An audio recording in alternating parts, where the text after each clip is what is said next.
Distinguished Madam President, distinguished Mr. Secretary General, distinguished President Aliyev, distinguished Presidents, heads of the states and the governments, ladies and gentlemen, I warmly congratulate Minister Mukhtar Babayev on taking over this year's presidency of the 29th session of the Conference of the Parties of the United Nations Framework Convention on Climate Change.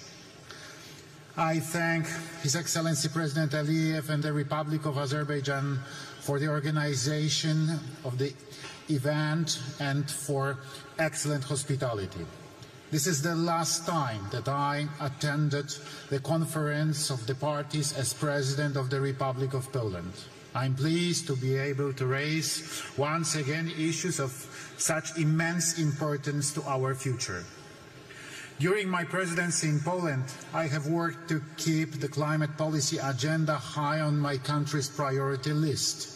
I'm glad that I had the pleasure to personally ratify the Paris Agreement in 2016. I also feel great satisfaction with the organization of COP24 in Katowice. It was, in my opinion, a landmark event in many ways. It was exactly in Katowice that we adopted the so-called Katowice Rule Book, a guide to implementing the tenet of the Paris Agreement.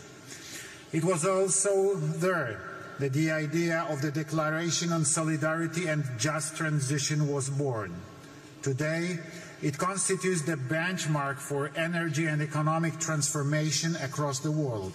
Since then, I have consistently repeated that a just transition cannot take place against societies and to determine of the current living conditions. At the last year's COP28 in Dubai, I stressed that we still pay too little attention to the human dimension. And yet, a just transition must be carried out in a sensible way so that it benefits people in the first place.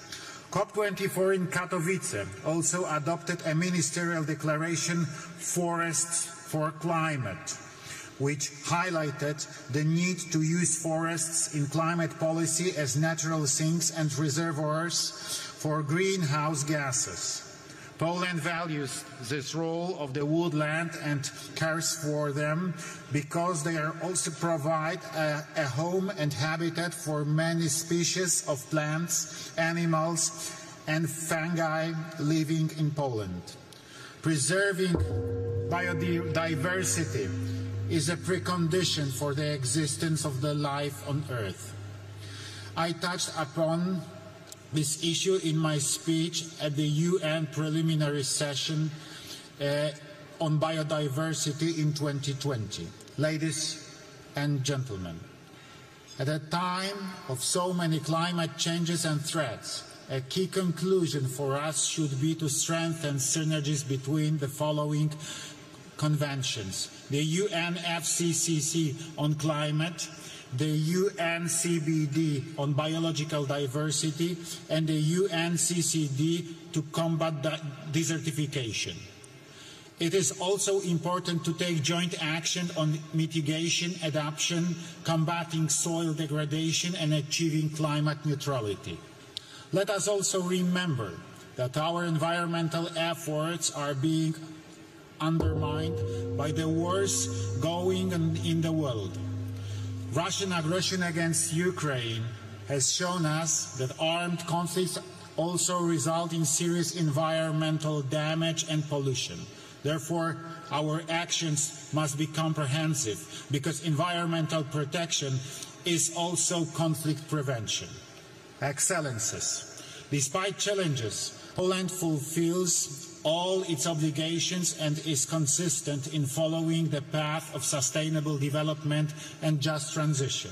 A year ago in Dubai, I mentioned Poland's plans and efforts to create a balanced energy mix that will ensure our energy security, along with the development of renewable energy sources. In Poland, the wind power sector continues to grow, and we have a surge in home and large-scale photovoltaic installations. At the same time, we are drilling more wells for the development of geothermal energy. A year ago, I also presented Poland's ambitions to build a stable nuclear power industry. I am glad that in Dubai, I was able to take part in the event accompanying the adoption of the Declaration of Tripling Nuclear Power Capacity. I signed it with full conviction because I believe that nuclear is the future. And it is only nuclear that will help us to achieve our climate goals and guarantee clean, safe and stable energy.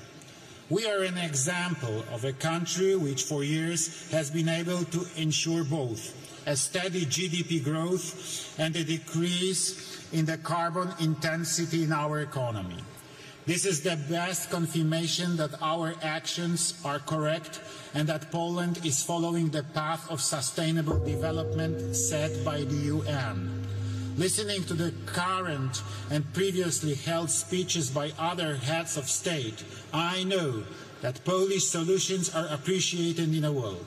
I am glad that many Polish ideas, including mine, are being implemented by other countries. Let's cooperate and inspire each other in order to jointly bring about new pro-climate solutions that are beneficial to humans, the environment and the climate. Thank you.